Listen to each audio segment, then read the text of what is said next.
Good morning students. आज की ये वीडियो आप सभी के लिए मोस्ट इंपॉर्टेंट है, खास करके उन स्टूडेंट्स के लिए जो 10th क्लास का बोर्ड एग्जाम दे रहे हैं सीबीएसई बोर्ड के थ्रू। तो दोस्तों आज की जो सबसे बड़ी न्यूज ये है कि जो नेक्स्ट एग्जाम बोर्ड के आने वाले हैं सीबीएसई के, सीबीएसई ने उन बोर्ड एग्जाम के लिए सैंपल क्वेश्चन पेपर लॉन्च कर दिए हैं। जी हां दोस्तों, सही सुना आपने। 2021 बोर्ड एग्जाम के लिए सीबीएसई ने सभी सब्जेक्ट्स के सैंपल क्वेश्चन पेपर लॉन्च कर दिए हैं। और आज की इस वीडियो में मैथमेटिक्स में दोनों स्टैंडर्ड भी और बेसिक भी, मैथमेटिक्स के अंदर आपको पता ही है दो टाइप का पेपर आएगा, एक तो स्टैंडर्ड और दूसरा बेसिक। तो आज की इस वीडियो में स्टैंडर्ड और बेसिक दोनों के सैंपल क्वेश्चन पेपर जो सीबीएसई ने ऑफिशियल वेबसाइट पे लॉन्च किए हैं उनकी पूरी डिटेल से आपको नॉलेज देने वाला हूं। कौन कौन से क्वेश्चन आएंगे, किस किस तरीके से क्वेश्चन आ सकते हैं, नंबर ऑफ क्वेश्चन क्या रहेंगे, टाइप ऑफ क्वेश्चन क्या रहेंगे, कितने ऑब्जेक्टिव क्वेश्चन है, कितने सब्जेक्टिव क्वेश्चन है, कितनी चॉइसेस आने वाली हैं, कितने टोटल क्वेश्चन आने वाले हैं, किस तरीके से आपको प्रिपरेशन करनी है। तो फुल एक्सप्लेनेशन आपको क्वेश्चन बाय क्वेश्चन आपको समझाने वाला हूं। जो लोग चैनल पर नए हैं प्लीज चैनल को सब्सक्राइब कर दें और दोस्तों इस वीडियो को पूरा देखना ताकि आप छोटी से छोटी जानकारी भी आपको मिल सके और आप उस चीज का लाभ उठा सके, आप अपनी तैयारी बहुत बढ़िया तरीके से कर सके दोस्तों। तो चलिए दोस्तों, आपको सैंपल क्वेश्चन पेपर दिखाने वाला हूं। साथ ही साथ आपको एक बात और बता दूं, जिन लोगों को सैंपल पेपर चाहिए तो आपको सीबीएसई की वेबसाइट वगैरह पे चेक करने की जरूरत नहीं है। नो डाउट वहां मिल जाएगा, लेकिन आपको ढूंढना पड़ेगा। इसी वीडियो के नीचे डिस्क्रिप्शन में आपको लिंक मिल जाएगा, वहां से आप मैथमेटिक्स के स्टैंडर्ड और बेसिक दोनों क्वेश्चन पेपर डाउनलोड कर सकते हैं, बिल्कुल फ्री है दोस्तों। तो चलिए दोस्तों क्वेश्चन पेपर समझाता हूं आपको। लीजिए दोस्तों 2020-21 के लिए मैथमेटिक्स स्टैंडर्ड का पेपर आपके सामने है। साथ ही साथ दोस्तों मैंने बेसिक का पेपर भी डाउनलोड कर लिया है। जिन बच्चों के पास बेसिक है या जिन बच्चों के पास स्टैंडर्ड है, तो मैं दोनों ही क्वेश्चन पेपर फुल डिटेल से यहां एक्सप्लेन करने वाला हूं। एक एक क्वेश्चन की हम केस स्टडी करेंगे कि क्या क्वेश्चन में है, किस तरीके का क्वेश्चन कौन कौन सी यूनिट में से आ सकता है। तो सबसे पहले बात करते हैं हम दोस्तों स्टैंडर्ड की, फिर मैं बात करूंगा बेसिक की। तो आपको पूरी वीडियो ध्यान से देखनी है दोस्तों। तो सबसे पहले हम बात करते हैं जनरल इंस्ट्रक्शन में। क्वेश्चन पेपर में क्या कह रहा है कि दो पार्ट में होगा क्वेश्चन पेपर। पूरा का पूरा क्वेश्चन पेपर का सेटअप चेंज कर दिया है। प्रीवियस ईयर्स में कुछ और ही सेटअप था, इस बार कुछ नया सेटअप है। Both part A and B have internal choices. दोनों पार्ट्स में इंटरनल चॉइसेस आपको मिलेगी। ये मेन इंस्ट्रक्शन है, ये आपको ध्यान से पढ़नी है। It consist to section 1 and 2। अब थोड़ा ध्यान से बिल्कुल धीरे धीरे हम समझेंगे चीजों को। देखो पार्ट ए के अंदर 2 सेक्शन होंगे। अब हम सेक्शन पे बढ़ते हैं, फिर हम इंस्ट्रक्शन को पढ़ेंगे। सेक्शन फर्स्ट यानी कि पार्ट ए का सेक्शन फर्स्ट आपके सामने है। इसमें एक इंस्ट्रक्शन लिखी हुई है, वो इंपॉर्टेंट है। Section first has 16 question. देखो 16 क्वेश्चन होंगे सेक्शन 1 में, ऑफ 1 मार्क ईच। सभी क्वेश्चन कितने मार्क्स के हैं? 1 मार्क के हैं। Internal choices is provide in 5 question. 16 में से 5 क्वेश्चन ऐसे हैं जिनमें आपको चॉइस मिलेगी। तो देखिए एक एक नंबर के क्वेश्चन कौन कौन से चैप्टर में से आ सकते हैं, हम उनकी बात करते हैं। फर्स्ट जो क्वेश्चन है आपका, if X Y equal 180 HCF this and find LCM। और इसी में आपको जो है ये चॉइस दी हुई है। तो ये जो आपका है चैप्टर 1 का क्वेश्चन है, तो आप ये श्योर हो जाइए कि चैप्टर 1 में यानी कि यूनिट 1 में से 1 नंबर का एक क्वेश्चन आने वाला है और उसमें चॉइस आपको मिलेगी। ठीक है ना दोस्तों। तो ये बहुत सिंपल सा क्वेश्चन यहाँ एक सैंपल के फॉर्म में दिया हुआ है कि LCM फाइंड करना है, हमें HCF दिया हुआ है और दो नंबर्स का प्रोडक्ट दिया हुआ है x × y। तो बहुत सिंपल सा क्वेश्चन है।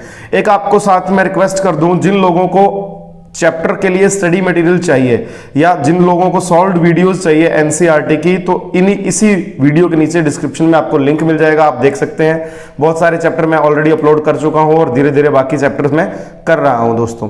अब सेकंड क्वेश्चन की बात करें, if the sum of the zeros of quadratic polynomial this is 3 then find the value of k। तो बेटा ये यूनिट सेकंड में से क्वेश्चन आ गया, यूनिट फर्स्ट में से, फिर यूनिट सेकंड में से। ठीक है ना। तो इसमें आपको चॉइस नहीं है, बहुत सिंपल सा ये भी क्वेश्चन है। उसके बाद question number 3, find the value of k if the linear pair of equation this and this have not have a solution. ठीक है ना। तो ये आपका यूनिट 3 में से, तो अभी लगातार आ रहा है, पहले यूनिट 1 में से आया, फिर यूनिट 2 में से, यूनिट 3 में से। आपको ये याद रखना है कि कौन कौन सी यूनिट में से एक एक नंबर का क्वेश्चन मिलेगा, ठीक है ना। 3 चेयर्स 1 टेबल कोस्ट, ये भी आपका यूनिट नंबर 3 में से क्वेश्चन है। हमें सिर्फ और सिर्फ इसकी लीनियर इक्वेशन रिप्रेजेंट करनी है। तो यूनिट 3 में से एक एक नंबर के अभी तक 2 क्वेश्चन हम देख चुके हैं। Which term of AP is 0, तो एरिथमेटिक प्रोग्रेशन आपकी 5th नंबर यूनिट है, इसमें आपको चॉइस मिली है, ठीक है ना। तो 5th यूनिट में जो भी क्वेश्चन आएगा वो चॉइस में आएगा। उसके बाद देखिए, for what value of K equation this has equal roots और find the roots of the equation, ये दोनों क्वेश्चन आपके 4th यूनिट में आए। देखो 4th यूनिट एक एक नंबर के 2 क्वेश्चन आ गए हैं और यहां चॉइस भी आप देख रहे हो, ठीक है ना। दोनों क्वेश्चन में क्या है, चॉइस है। आपको क्वेश्चन ध्यान से पढ़ने हैं, क्वेश्चन आपके सामने है, वीडियो में आप सॉल्व भी कर सकते हैं। देख देख के वीडियो में क्वेश्चन आपको लिंक नीचे मिल जाएगा, आप नीचे डाउनलोड भी कर सकते हैं क्वेश्चन पेपर, आप अपने आप सॉल्व कर सकते हैं। और इसमें भी कोई डाउट आए तो आप कमेंट करके पूछ सकते हैं, नेक्स्ट वीडियो में आपको मैं इन क्वेश्चन का सोल्यूशन भी दे दूंगा। नेक्स्ट है, if PQ equal to 28 centimetre find the perimeter of triangle PLM। ये ट्रायंगल PLM है, हमें इसका क्या करना है, पेरीमीटर फाइंड करना है। तो दोस्तों ये कौन सी यूनिट है, this is 10th unit, circles. ये कौन सी यूनिट है, सर्कल्स। इसमें से एक नंबर का क्वेश्चन देखने को मिल रहा है। फिर 2 tangents of are inclined at 60 degree are drawn to a circle of radius 3 centimetre, then find the length of each tangent. फिर क्या कह रहा है, PQ, इसमें और दे दिया, ऑप्शन दे दिया क्वेश्चन नंबर 9 में। देखिए PQ is a tangent to a circle with centre O at point P। If triangle OPQ is an isosceles triangle then find the angle OQP। तो ये क्वेश्चन दोनों ही यूनिट में है, 10th में भी मिल जाएगा और आपकी 11th यूनिट यानी कि कंस्ट्रक्शन में भी मिल जाएगा। तो आपका 10th और 11th यूनिट दोनों का मिक्सचर क्वेश्चन है ये। आप 10th में से भी मेजर कर सकते हैं, 11th में से भी मेजर कर सकते हैं, मान सकते हैं इस चीज को। तो यहां से भी आपको 1 नंबर मिलने वाला है, ठीक है। उसके बाद देखिए क्वेश्चन नंबर 10। क्वेश्चन नंबर 10 क्या है, आपको कह रहा है in the triangle ABC D and E are the point side AB and AC respectively such that this. देखो ये क्वेश्चन जो है हमें 6th यूनिट में से मिला है। क्वेश्चन कहां से मिला है, 6th यूनिट में से आपको सिमिलर ट्रायंगल में से क्वेश्चन मिला है 1 नंबर का। उसके बाद 11th क्वेश्चन थोड़ा सा अलग आ गया, अलग इसलिए क्योंकि ये एक्टिविटी बेस्ड क्वेश्चन है। इसी चीज के लिए मैं कह रहा था आपको कि वीडियो पूरी देखनी है। स्टैंडर्ड जो क्वेश्चन पेपर है बहुत ही धांसू बनाया है, बहुत ही धमाकेदार बनाया है, तो आपको पूरा ध्यान से समझना है। ये एक्टिविटी बेस्ड क्वेश्चन है, कौन सी यूनिट का, 11th यूनिट का। 11th यूनिट का एक्टिविटी बेस्ड क्वेश्चन है। तो आपको जो चैप्टर एक्सरसाइजेज हैं एनसीईआरटी में जो दी हुई हैं, उससे पहले आपको एक्टिविटीज 1-2 दी होती हैं, उनको आपको ध्यान से पढ़ना है अगर आपको फुल मार्क्स चाहिए तो। ये भी आपका 1 नंबर का क्वेश्चन है। फिर आपका क्वेश्चन नंबर 12 आपको साफ दिख रहा है, sin A plus cos B equal to 1, A 30 degree, तो B पूछा है हमसे, find the value of B। तो ये आपका ट्रिग्नोमेट्री का यानी कि 8th यूनिट का क्वेश्चन है, ठीक है। उसके बाद x equal to 2 sin square theta, y equal to 2 cos square theta plus 1, find x plus y। ये भी है आपका 8th यूनिट का। तो एक नंबर के 2 क्वेश्चन आपको 8th यूनिट में मिलते हैं।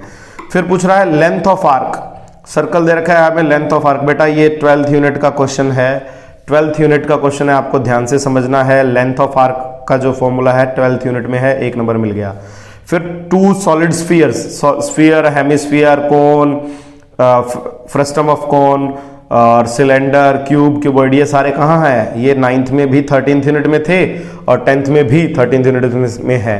तो 13th यूनिट में 1-1 नंबर का क्वेश्चन है। ये प्रोबेबिलिटी का 16th नंबर क्वेश्चन आपको मिल गया। इसमें आपको मिल रहा है और, यानी कि प्रोबेबिलिटी में चॉइस है बेटा, प्रोबेबिलिटी आपकी है 15th यूनिट। अब आपको इतना समझने के बाद क्या नोट करना है, क्या नोट करना है, अभी तक हमने क्या देखा, देखो ध्यान से देखो। जो फर्स्ट क्वेश्चन है वो फर्स्ट में से, फिर सेकंड में से, फिर थर्ड में से, फिर फोर्थ में से, फिर 5th में से, और आपको 6th में से भी मिल चुका है ना, 6th में से भी मिल चुका है, 6th यूनिट में से, ठीक है ना। 10th में से मिल चुका है, 11th में से मिल चुका है, 12th में से मिल चुका है, 13th में से, 15th में से। कौन कौन सी यूनिट में से 1-1 नंबर के क्वेश्चन नहीं आएंगे, ये आपको ध्यान रखना है, ताकि आपको उस यूनिट के छोटे question, very short question attempt करने की जरूरत ही नहीं है। वेरी शॉर्ट क्वेश्चन उस चैप्टर के ध्यान से पढ़ने की ज्यादा जरूरत नहीं है, इससे आपका प्रिपरेशन टाइम बचेगा दोस्तों। तो मैं बता रहा हूं कौन कौन सी यूनिट में से छोटे क्वेश्चन नहीं आने वाले हैं। तो यहां आप देख सकते हैं कि 7th यूनिट में से क्वेश्चन नहीं मिला हमें, 14th यूनिट में से क्वेश्चन नहीं मिला है ना, 7th में से क्वेश्चन नहीं मिला, 14th में से क्वेश्चन नहीं मिला। और कौन सी यूनिट है देखिए, first second third fourth fifth में से मिल गया, 6th में से मिल गया, 7th में से नहीं मिला, 8th में से मिल गया, 9th में से नहीं मिला। देखो 9th यूनिट यानी कि एप्लीकेशन ऑफ ट्रिग्नोमेट्री, वहां से नहीं मिला, 10th मिल गया, 11 12 13, और देखो 14th यूनिट में से क्वेश्चन नहीं मिला है अपने को। तो 1 से लेके 16 तक जो भी क्वेश्चंस हैं वो शॉर्ट में नहीं आने वाले हैं इन यूनिट में से। लेकिन दिल थाम के बैठना है दोस्तों, पार्ट ए था ये क्या था, पार्ट ए का सेक्शन 1 था, ये पार्ट ए का सेक्शन 1 है। अभी सेक्शन 2 आने वाला है, आपको जनरल इंस्ट्रक्शन की तरफ दोबारा लेके चलता हूं। देखिए ध्यान से सेकंड सेक्शन, और ये बहुत धमाकेदार है, ये ड्रास्टिक चेंज है क्वेश्चन पेपर के पैटर्न में। क्वेश्चन पेपर के पैटर्न में सबसे बड़ा चेंज यहीं आपको देखने को मिलेगा। और सिर्फ 4 नंबर की बात है, सिर्फ 4 मार्क्स की बात है, लेकिन टाइम कंज्यूमिंग है बहुत ज्यादा। 4 मार्क्स अगर आपको लेने हैं तो आपकी स्पीड बहुत अच्छी होनी चाहिए, आपकी स्किल्स अच्छी होनी चाहिए, अगर आपको सेक्शन सेकंड में से 4 मार्क्स चुराने हैं तो। देखो कैसे चुरा सकते हैं, क्वेश्चन क्या है, case study based question are compulsory. देखो यहां केस स्टडी बेस्ड क्वेश्चन आएंगे 4 नंबर के, यानी कि 4 क्वेश्चन आपके 1-1 मार्क्स के मिलने वाले हैं केस स्टडी में। आपको केस स्टडी करनी पड़ेगी, फिर उसके अकॉर्डिंग आपको रिलेटेड क्वेश्चन मिलेंगे, फिर उसको आपको सॉल्व करना है। अटेम्प्ट एनी 4 सब parts of each question, each सब पार्ट कैरीज 1 मार्क, सबके 1-1 मार्क है। आप देखिए आपको 4 केस स्टडी दे रखी है, केस स्टडी बेस्ड 1, ठीक है, केस स्टडी बेस्ड 1 दे दिया, उसके A B C D E। देखो एक केस में से, केस 1 में से टोटल 5 क्वेश्चन दिए हैं, और इन 5 में से आपको 4 करने हैं दोस्तों। इन 5 में से आपको any 4 you have to attempt, ठीक है ना। केस स्टडी देखिए, ये थोड़ा सा आपको मैं थोड़ा सा इंट्रोडक्शन दे दूं। आपको क्या करा है, the diagram show the plans for sun room. आपको एक रूम का है, उसका 3D इमेज दिया है, धमाकेदार क्वेश्चन दिया है, धमाकेदार केस स्टडी दी है, 3D इमेज। तो अभी हम पीछे बात कर रहे थे 7th यूनिट का नहीं है, तो यहां देखिए मिड पॉइंट लाइन सेगमेंट, ये कौन सी यूनिट है, 7th यूनिट। 7th यूनिट में से आपको केस स्टडी दे दी। अगर आप ये केस फर्स्ट करना चाहते हैं तो चारों के चारों नंबर कौन सी यूनिट के हैं, 7th यूनिट के हैं। मतलब 7th यूनिट आपको 4 नंबर देने वाली है दोस्तों, 7th यूनिट आपको 4 मार्क्स देने वाली है, वो भी सेक्शन ए में। आपको एक बात ध्यान रखनी है, total 4 cases are there, 4 case study दी होगी, 4 में से आपको एक ही केस स्टडी लेनी है। इंस्ट्रक्शन में दोबारा लेके चलता हूं आपको। Section second has 4 question on case study, 4 question आपको अटेम्प्ट करने हैं। Each case study has 5 case based sub parts, sub case study में 5 क्वेश्चन होंगे। An examinee is to attempt 4 out of 5 sub parts, 5 में से 4 पार्ट आपको करने हैं दोस्तों। तो यहां हमने अभी तक केस स्टडी फर्स्ट देखी है और इसके 5 क्वेश्चन दे दिए, पांचों ही पांचों क्वेश्चन 7th यूनिट में से हैं, ध्यान से देखना। अब मैं आपको बात बताऊं नेक्स्ट देखिए केस स्टडी क्या है। नेक्स्ट केस स्टडी 2, ये केस स्टडी आपको स्केल फैक्टर एंड सिमिलैरिटी यानी कि 6th यूनिट में से दे दी दोस्तों, 6th यूनिट में से केस स्टडी दे दी। ये केस बेस्ड 2 है। अगर आप मतलब ऊपर वाला नहीं करना चाहते हैं, आपको इनमें से कुछ नहीं आता है बाई चांस, तो आप केस स्टडी 2 देख सकते हैं, इसको रीड कर सकते हैं, ठीक है। इसमें सिमिलर ट्रायंगल से रिलेटेड कोई केस स्टडी दी हुई है, इसकी मैं डिटेल से सॉल्यूशन भी आपको दूंगा जब भी मुझे टाइम लगेगा। मैं जल्दी से जल्दी इसके सॉल्यूशन आपको अपलोड करवाऊंगा दोस्तों। ये आपको देखिए 3D बेस्ड और रोटेशन बेस्ड 6th यूनिट में सिमिलैरिटी कॉन्सेप्ट से लेकर रोटेशन दे रखा है, स्टैंडर्ड के अंदर रिफ्लेक्शन भी दे रखा है, देखो ट्रांसलेशन और स्लाइड पार्ट भी दे रखा है। तो यानी कि बहुत ही धमाकेदार, बहुत ही धांसू, बहुत ही A++ लेवल का ये क्वेश्चन है। कौन सी यूनिट का है, 6th यूनिट का। और उस 6th यूनिट में से 5 क्वेश्चन मिलेंगे आपको, A B C D E, इन पांचों में से आपको 4 करने हैं दोस्तों। इन पांचों में से क्या करने हैं, कोई 4 क्वेश्चन करने हैं।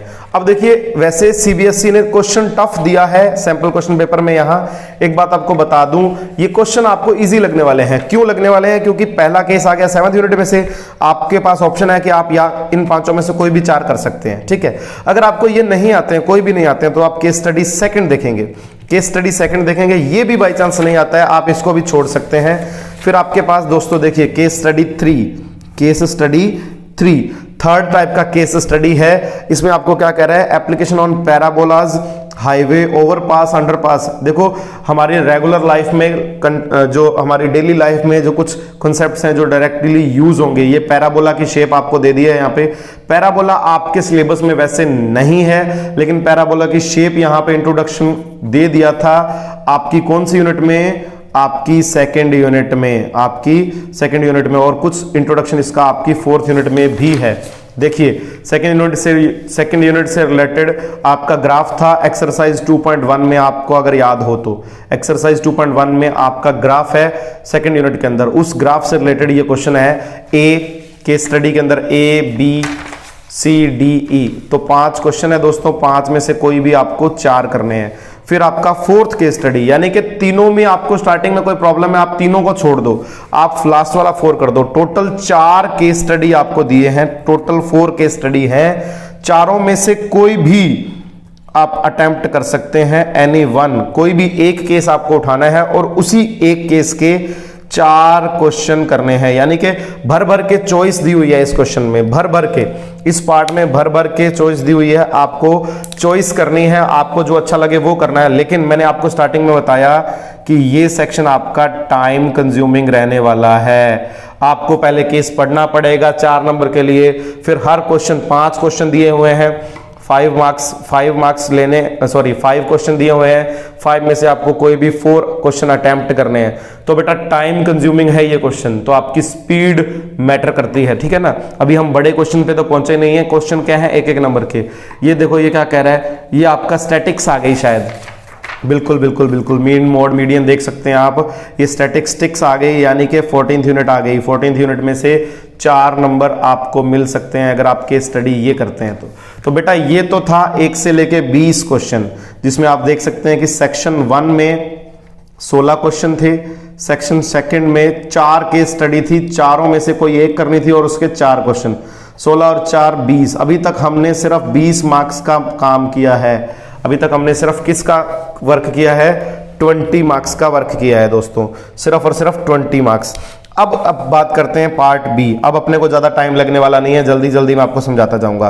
पार्ट बी में कोई सेक्शन नहीं है, ऑल क्वेश्चंस आर कंपलसरी, कोई सेक्शन नहीं है। इंटरनल चॉइसेस दी हुई हैं, इंटरनल चॉइसेस दी हुई हैं तो आप उसमें से चॉइस देख सकते हैं।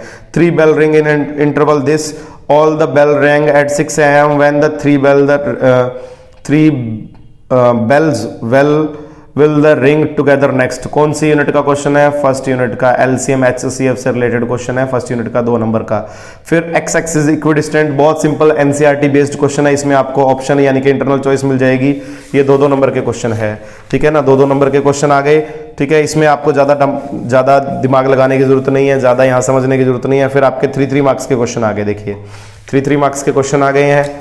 फिर आपके 3-3 मार्क्स के फिर क्वेश्चन आ गए हैं नेक्स्ट पेज पे भी। ये 12th यूनिट का क्वेश्चन देख सकते हैं आप, ठीक है। ये 6th यूनिट का क्वेश्चन देख सकते हैं, 9th यूनिट का क्वेश्चन देख सकते हैं ये आप, ठीक है ना। ये आपका स्टैटिक्स का क्वेश्चन आ गया 3 मार्क्स के अंदर, ये आपका 6th यूनिट का क्वेश्चन आ गया 3 मार्क्स के अंदर, ठीक है ना। तो अब आप ये देखिए, और उसके बाद 5 मार्क्स के कितने क्वेश्चन है, ओनली 3 क्वेश्चन है। 5 मार्क्स के कितने क्वेश्चन है, ओनली 3। आपको जनरल इंस्ट्रक्शन में लेके चलता हूं दोस्तों, यहां आप देखिए question number 21 to 26 very short type answer of 2 marks each. फिर 27 to 33 3 marks each. 34 to 36 5 marks each. देखिए क्या कह रहे हैं, आपके पास है इंटरनल चॉइस जो है 2 क्वेश्चन 2 मार्क्स में, 2 क्वेश्चन 3 मार्क्स में और 1 क्वेश्चन 5 मार्क्स में। तो आपको इंटरनल चॉइस भी अच्छी खासी दी हुई है, इंटरनल चॉइसेस तो अच्छी खासी दी है, जिनके बेस पे आपके पास ऑप्शन होगा कि मुझे कौन सा क्वेश्चन अच्छे तरीके से आता है, मैं कौन सा क्वेश्चन अच्छे तरीके से अटेम्प्ट कर सकता हूं। तो ये आपका फुल पेपर पैटर्न था। स्टैंडर्ड में कितने MCQs आ सकते हैं, कितने MCQs देख सकते हैं आप। MCQs यहाँ पे बहुत कम दिए गए हैं, बहुत कम, यानी कि MCQs नहीं है, ऑप्शनल जो आप कहते हैं कि option A B C D, बहुत कम क्वेश्चन दे रखे हैं। उसमें केस बेस में आपको कहीं ना कहीं ऑप्शनल मिल जाएंगे, MCQs मिल जाएंगे, बाकियों में MCQs नहीं है, ठीक है ना। फिर 2 मार्क्स के क्वेश्चन है, फिर 3 मार्क्स के, फिर 5 मार्क्स के क्वेश्चन है। इस बार 4 मार्क्स के क्वेश्चन नहीं है, देख सकते हैं आप। 4 मार्क्स का कोई भी क्वेश्चन नहीं है। 5-5 मार्क्स के 3 क्वेश्चन है, 5-5 मार्क के 3 क्वेश्चन है। सबसे मेन इंफॉर्मेशन आपकी यही है, 5-5 मार्क के 3 क्वेश्चन कौन कौन सी यूनिट में से हैं। देखिए लास्ट से देखते हैं। A motor boat covers a distance of 16 kilometre upstream and 24 kilometre downstream in 6 hours. तो देखिए अपस्ट्रीम डाउनस्ट्रीम के क्वेश्चन आपके 3rd यूनिट में भी थे और 4th यूनिट में भी थे।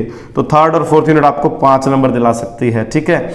उसके बाद ये जो क्वेश्चन है ये आपका 4th यूनिट का क्वेश्चन है। Water is flowing in a cylindrical pipe. 9th class में सेम क्वेश्चन था, 9th क्लास के एक्स्ट्रा क्वेश्चन्स में, यहाँ थोड़ा सा चेंज करके दिया हुआ है। बिल्कुल सेम क्वेश्चन 9th क्लास में था 13th यूनिट में, यहाँ भी 13th यूनिट का ही है 5th क्वेश्चन। फिर 2 palm trees are of equal height standing, ये 9th यूनिट के क्वेश्चन है। दोनों ही किसके हैं? 9th unit. मतलब अगर आप 9th यूनिट कर लें, 4th यूनिट कर लें और 13th यूनिट कर लें तो आपके 15 मार्क्स 15 मार्क्स आपके पक्के हैं दोस्तों, ठीक है ना। तो ये फुल डिटेल थी आपके कौन से क्वेश्चन पेपर की? मैथमेटिक्स स्टैंडर्ड क्वेश्चन पेपर की। अब देखते हैं दोस्तों बेसिक्स क्वेश्चन पेपर। दोस्तों अगर आपने स्टैंडर्ड का क्वेश्चन पेपर ढंग से समझ लिया है मेरी वीडियो के अंदर, तो आपको बेसिक का क्वेश्चन पेपर समझने में ज़्यादा दिक्कत नहीं आने वाली है, क्योंकि पेपर जो पैटर्न है, एग्जाम का जो पैटर्न है वो सेम है, बेसिक का भी और स्टैंडर्ड का भी, लेकिन प्रीवियस ईयर से दोनों ही बिल्कुल डिफरेंट हैं, तो आपको थोड़ा सा समझना पड़ेगा। सेम चीज़ है, पार्ट ए में वहाँ भी 2 सेक्शन थे, फर्स्ट एंड सेकंड, यहाँ भी 2 सेक्शन है, first and second. Section A में 16 क्वेश्चन थे, उसमें 5 क्वेश्चन में इंटरनल चॉइस है, बिल्कुल सेम है ये भी, ये स्टैंडर्ड में था। और section second has 4 case study based, यहाँ भी केस बेस्ड स्टडी आ गई, उसमें से 5 में से 4 आपको करने हैं, 4 आउट ऑफ 5 सब पार्ट्स, ठीक है। तो ये भी सेम है। फिर 21 to 26 2 नंबर के क्वेश्चन है, 27 to 33 नंबर के क्वेश्चन है, 3 मार्क्स के क्वेश्चन है, ठीक है। और 34 to 36 कितने नंबर के क्वेश्चन है? 5 मार्क्स के क्वेश्चन है। यहाँ भी 4 मार्क्स का क्वेश्चन जो है वो नहीं है, ठीक है ना। फिर आप यहाँ देख सकते हैं, क्योंकि आपको लिंक मैं नीचे देख चुका हूँ, आप नीचे डाउनलोड कर सकते हैं पेपर, इसमें कोई लंबी चौड़ी बात नहीं है। देखिए प्राइम नंबर है तो फर्स्ट यूनिट का है, पॉलिनोमियल तो सेकंड यूनिट का है, ये HCF जो है ये भी वापस फर्स्ट यूनिट में से आ गया, ठीक है ना। तो ये आपके एक नंबर के टोटल 16 क्वेश्चन है, जिसमें से आपको 5 क्वेश्चन में आपको जो है इंटरनल चॉइसेस मिल जाएगी। देखिए प्रोबेबिलिटी का क्वेश्चन है, टावर स्टैंड यानी कि 9th यूनिट का क्वेश्चन है, ठीक है ना। बैग कंटेन्स यानी कि प्रोबेबिलिटी का क्वेश्चन है, ठीक है। तो इस तरीके से आप इसको बिल्कुल ब्रीफली ढंग से आराम से डिटेल से आप घर बैठ के इनको पढ़ेंगे, क्वेश्चन पेपर को आप सॉल्व भी कर पाएंगे। अगर आपसे सॉल्व नहीं हो पा रहे हैं तो मैं आपको सॉल्व करवा दूंगा। फिर केस बेस्ड क्वेश्चन आ गए हैं, वही सिस्टम है, 4 केस बेस्ड दिए जाएंगे, 4 केस दिए जाएंगे, 4 केस में से आपको एक उठाना है, कोई एक में से आपको 4 क्वेश्चन करने हैं। एक केस, हर केस में 5-5 क्वेश्चन मिलेंगे आपको, और 5 में से आपको क्या करने हैं? कोई 4 क्वेश्चन करने हैं। देखिए यहाँ MCQ क्वेश्चन डाल दिए, ठीक है ना, ऑप्शन बेस्ड क्वेश्चन डाल दिए। तो MCQ क्वेश्चन कितने हैं? सिर्फ और सिर्फ 4। MCQ क्वेश्चन कितने हैं? सिर्फ और सिर्फ 4, ठीक है ना।